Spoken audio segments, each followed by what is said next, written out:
Hello everyone, welcome to M. पिछली video में हमने पौधों के बारे में जाना था, जिसमें हमने पौधों के बारे में बहुत कुछ देखा अब तक। उनकी जड़ों के बारे में, उनके तनों के बारे में और ऊंचाई के बारे में, पत्तियों के बारे में। बहुत से आधार पे हमने पौधों को बांटा और देखा। अब हम जंतुओं के बारे में पढ़ेंगे। तो आइए देखते हैं। क्रियाकलाप 2.9। आइए पता लगाएं।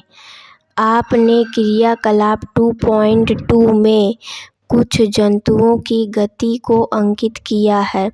आपने संभवतः यह भी देखा होगा कि अन्य जंतु किस प्रकार एक स्थान से दूसरे स्थान पर गति करते हैं। हमने क्रियाकलाप 2.2 में जंतुओं की गति को देखा था और हमने देखा भी है रियल लाइफ में कि जंतु किस प्रकार गति करते हैं। कुछ जंतु जो है चलते हैं, कुछ रेंगते हैं, कुछ तैरते हैं, कुछ उड़ते हैं। तो हम उसके बारे में और डिटेल से इसमें जानेंगे। आइए जंतुओं में विभिन्न प्रकार की गतियों को जानने का प्रयास करें। चित्र 2.7 में अनेक जीव जंतुओं को दिखाया गया है। आप इस चित्र में स्वयं द्वारा देखे गए अन्य जंतुओं को भी इसमें जोड़कर विविध प्रकार के जीव जंतुओं पर एक पोस्टर बना सकते हैं। अब ये जो चित्र में दिखाया गया है उसमें आप और भी जो जीव जंतु देखे हैं उसको जोड़ के एक पोस्टर बना सकते हैं। चित्र 2.7 को देखकर यह बताने का प्रयास करें कि जंतुओं द्वारा गति के लिए शरीर के किस अंग का उपयोग किया जाता है। अब आपको फिगर को देख के ये बताना है कि जो जंतु हैं वो गति के लिए अपने शरीर का कौन से अंग का उपयोग करते हैं। जैसे मनुष्य अपने पैर से गति करता है, चलता है, दौड़ता है, वैसे जितने जीव जंतु हैं वो अपने किस अंग का उपयोग करते हैं गति करने में। इन जंतुओं को तालिका 2.5 में सूचीबद्ध करें। अब जो जंतु देखे हैं आपने फिगर में, मतलब अभी बताएंगे हम, तो उसको तालिका 2.5 में हमें अंकित करना है, सूचीबद्ध करना है। इन जंतुओं में गति करने के तरीकों को देखें और उनके चलने के लिए उपयोग किए जाने वाले शरीर के अंगों का नाम बताइए। तालिका 2.5 में कुछ उदाहरण दिए गए हैं।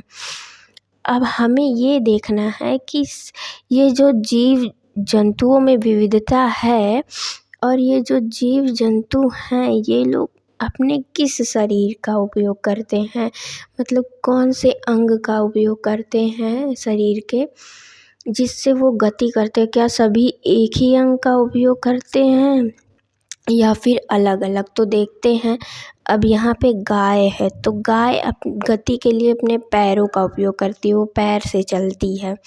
और चींटी भी धीरे धीरे छोटे कदमों से पैर से चलती है। केचुआ क्या है, वो पूरे शरीर का उपयोग करता है, वो रेंगता है।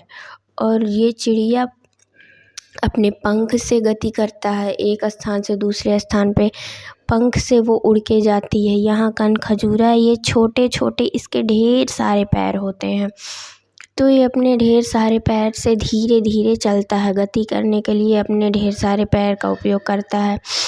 ये खरगोश है, ये भी अपने पैर का उपयोग करता है गति के लिए, ये कूदता है, उछल उछल के चलता है। कछुआ भी अपने पैर का ही उपयोग करता है। और सांप अपने पूरे शरीर का उपयोग करता है क्योंकि वो रेंगता है।